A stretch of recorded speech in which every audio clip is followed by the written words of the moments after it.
Isang mapagpalang gabi sa inyo lahat. Ako po si Reverend Father Santos Sibilia de Tablan, taga Orani. Doon ako isinilang. Ako po ay nakapag-aral ng komersyo noong panahon pa at nakapaglingkod ng 7 taon sa isang bangko sa Makati. At pagkatapos ay tinawag ng Diyos, isang tawag na hindi ko mapaghihindian sapagkat biyaya at pagpapala ang kaloob sa akin ng Diyos. Kaya nga sa loob ng 6 na taon ay binagtas ko ang paghuhubog, natanggap ang biyaya at pagpapala bilang pari noong 1991. At noong nakaraang taon ay nagdiwang ng ika-30 taong anibersaryo ng aking pagkapari. Ako po ay kabilang na sa mga senior citizens. Ako po ay 65 years old. At sa loob ng maraming taon, tunay nga na ang panawagan ng Diyos ay nagpapatuloy. Bata pa, ako ay nakapaglingkod na bilang isang sakristan doon sa aming munting kapilya sa Nasco, Maribeles, Bataan. Ang aming patrona ay ang Immaculada Concepcion. Ang aking patrona ngayon sa Dinulupihan ay Immaculada Concepcion. Ang aking parokya sa Orani ay ang Birhen Milagrosa ng Orani. At tunay nga na sa aking paglalakbay bilang isang lingkod ng Diyos ay pinagkalooban ng iba't ibang karanasan bilang isang lingkod, bilang isang misyonero. At ako po ay naging isang misyonero way back 1999. I was sent to Papua New Guinea for the last 4 years. Ginampanan ang aking tungkulin bilang isang misyonerong manggagawa ng ating Panginoon. Kaya nga ang ating pagdiriwang sa taong ito na tinatawag nating Gifted to Give, pinagpala ako at ako naman ang nagiging daluyan ng pagpapala para sa ating sambayanan bilang isang pari na ginagampanan ang kanyang tungkulin sa mga sakramento, sa mga pagdiriwang, sa mga pagpapahayag ng mabuting balita. At nang ako po ay nasa sa ika-6 na taon bilang pari, ay nagpaalam sa ating mahal na obispo noon, the late Bishop Celso N. Guevara, na nais kong masubukan ang tinatawag nating paglilingkod bilang isang misyonero. At sa loob ng 1 taon, ako'y napabilang bilang isang associate sa isang samahan dito sa ating bansa na tanging mga Pilipinong pari ang isinusugo. Kabilang ako sa Mission Society of the Philippines. At sa loob ng 5 taon, 1 taon mula sa noong 2000, ako ay naglibot mula Luzon, Visayas at Mindanao hanggang sa matapos ko ang aking paghuhubog. At I was sent by the Mission Society of the Philippines to Papua New Guinea. At 2 beses po akong nagpunta doon. Every 2 years ay nagbibigay sulit o nagpapahayag tungkol sa karanasan bilang isang misyonero. Kaya nga't hubayo kayo, sinusugo kayong parang mga kordero sa gitna ng mga asong gubat. Kaya nga't masasabi kong napakahalaga ang kabukasan ng puso, hindi lamang ng ating tainga o isipan, kundi ang ating kalooban sa pagtugon sa ating paglilingkod. Kaya nga't napahalaga na maunawaan natin na ang panawagan ng ating Panginoon ay nagpapatuloy. At ang kanyang panawagan ay hindi sakop lamang ng mga kaparian ng ating mga obispo, maging ng ating Santo Papa. Sa bawat isa sa atin na tumanggap ng biyaya at pagpapala bilang mga binyagang Katolikong Kristiyano, tayo ay nakikibahagi sa tatlong mahalagang gawain ng ating Panginoon. Paglilingkod bilang hari, hindi naghahari-harian, kundi nagbibigay ng kanyang sarili ng buong katapatan at ang kanyang prioridad ang ikabubuti ng kanyang sambayanan na hindi magugutom, hindi lamang sa pampisikal na katatayuan, kundi sa mabuting balitang bilang pagpapahayag at sa kanyang pagkahari bilang isang lingkod ng Diyos, tunay na mapapamalas niya ang halimbawa na ginampanan ng ating Panginoon. Ang ikalawang tungkulin natin na sa atin ay kaloob ng ating Panginoon ay ang pagiging pari.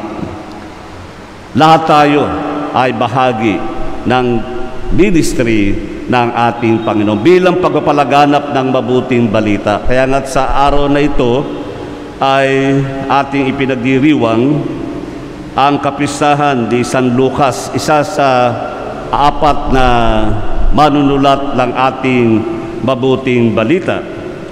As we celebrate the feast of Saint Luke, we remember the very gospel na kanyang ipinahayag, lalong-lalo na ang kasaysayan ng infancy narrative na matatagpuan natin kay San Lucas. Sinasabi na ang mabuting balitang ito is the gospel of mercy and compassion, sapagkat dito'y matatagpuan natin ang pagkiling ng ating Panginoon bilang isang pari, bilang isang lingkod ng Diyos.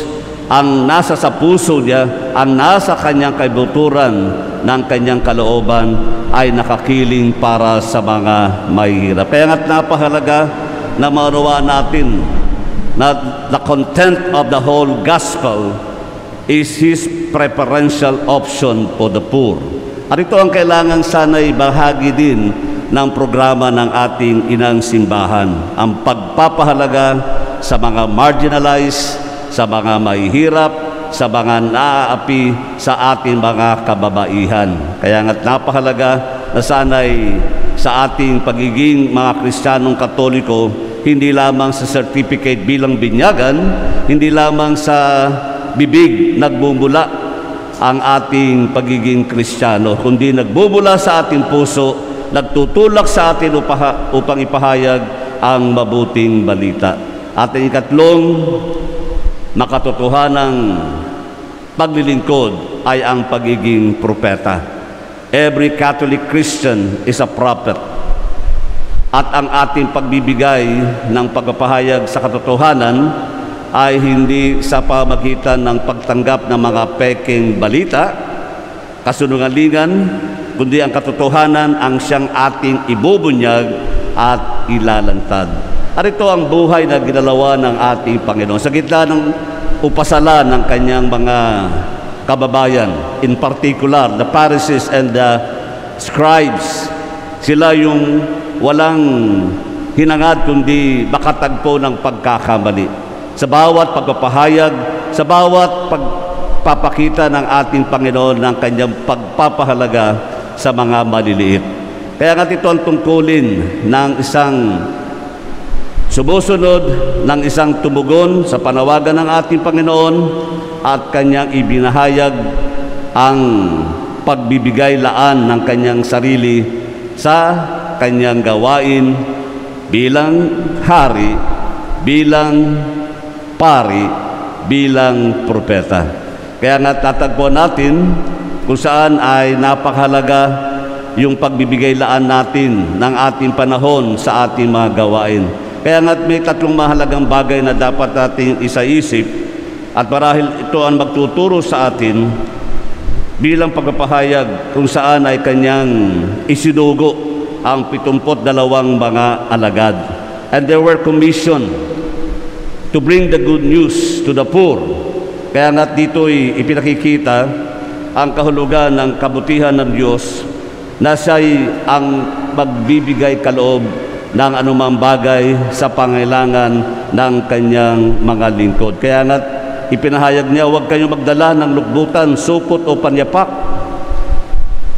ni ekstrang pananalapi. Naalala ko tuloy nung ako po ay nagtungo una-una sa Mindanao, sa Davao. Ang dami kong dalang bag, 4 yata. Sabi nga, at naalala ko habang binabasa ko nga ito, huwag kayong magdala ng lukbutan, supot o panyapak. Yung pala, I have to travel light. We have to travel light. Hindi tayo dapat mag-impok ng mga bagay na masisira ng tanga. Ang ating ipunin, ang tunay na kayamanan na tutulong sa atin at makatutugon sa ating pangailangan sa pagdating ng takdang panahon. Kaya nga, isa-isa kong itinapon, hindi ko itinapon, ipinamigay ang mga bagay na masasabi kong mahalaga sa akin, ngunit ang mga bagay na ito ay nagiging hadlang upang ako ay maging malayang makarating sa aking patutunguhan. God is a generous God. He provides for everything. Kaya nga siya ang ating great provider. Kung tayo makitiwala sa Diyos, hindi siya magpapabaya sa bawat isa sa atin. Tutugunin niya ang ating pangailangan. Kaya nga ang kanyang kabutihan ay nagpapayag sa atin, magtiwala tayo. At sa ating pagtitiwala, ang ating dadalhin kung ano yung pinakamahalaga na siya ating magiging instrumento upang tayo'y makarating sa ating patutunguhan. Kaya nga't napahalaga din na sa tungkulin natin bilang pagpapahayag ng mabuting balita na hindi lamang sa mga pari nakatalaga, kundi sa bawat isa sa atin, we should be an open book, a living gospel of Jesus, especially in these trying moments of our time. Sa pandemyang ito, na kadalasan kailangan natin magbigay ng pag-asa sa mga naliligalig, sa mga nawawalan ng pag-asa, sa mga naghihirap, maging sa material na bagay. Na sana'y wag tayong maging sarado sa lahat ng pagkakataon kapag meron lumalapit sa atin upang humingi ng anumang itutulong natin sa Kanya. Kaya nga sinasabi nga, don't worry sa anumang bagay na sa atin ay nagkukulang. Kung mayroong pagkukulang sa atin materially, ngunit kung tayo'y bukas sa biyaya at pagpapala ng Diyos, hindi siya kailanman magkukulang. We can never outdo the generosity of God. Naalala ko tuloy, halos mga 2 buwan na po o halos sa loob ng 2 taong ito ay masasabi kong may pagkasalat ang aming parokya. Pero hindi nagkukulang ang Diyos. May nagbibigay ng bigas, may nagbibigay ng ulam, may nagbibigay ng konting tulong pinansyal. At kailanman ay hindi nga masasabi kong nagkulang ang Diyos. He will provide as long as we open up ourselves to the grace, and God will bestow upon us whatever we need. At ito yung pagtitiwala na sana ay patuloy nating panghawakan. Ganon din sa ating pagpapahayag ng mabuting balita bilang mga propeta. Hindi lahat ay magiging maganda ang magiging result. There will be people who will accept kung ano man ang ating ipinapahayag. Meron din namang mga taong magre-reject ng anumang bagay na ating sinasabi. Kaya nga maging firm and be prepared, at ito yung ating tungkulin na ating gagampanan. Kaya nga ang panawagan ng ating inang simbahan, ipagpatuloy nating ipahayag ang mabuting balita. Sa tungkulin ni San Lucas bilang isang manunulat ng ating mabuting balita ay kanyang ipinahayag ang kagandahan loob ng Diyos, ang kabaitan ng ating Panginoon, ang kanyang kahandaang ibigay ang kanyang sariling buhay. Sa kanyang panunulat, ipinapahayag din sa atin, tayo din ay mga masasabing mga tagapagpahayag ng mabuting balita, na tayo'y mga agents of evangelization. Ipagpapatuloy natin gagampanan ang tungkulin ito, sapagkat sa bawat isa sa atin naroon ang bukal, biyaya at pagpapala ng tunay na kayamanang sa atin ay kaloob ng Diyos. At ang tunay na kayamanang ito ay pinangunahan o sa atin ay ipinakita ng ating Panginoon. Kaya nga't napahalaga din na sa buhay din natin, pang-espiritual, wag tayong manghihina. Lagi tayong tumawag sa Diyos. At ang ating malakas na instrumento ay ang ating pananalangin. Kaya nga't napahalaga na ang pananalangin ay laging nakatuon lamang sa Diyos na magbibigay sa atin ng buhay, biyaya at pagpapala, at sa Kanya tunay na ating mararating ang Kanyang paghahari.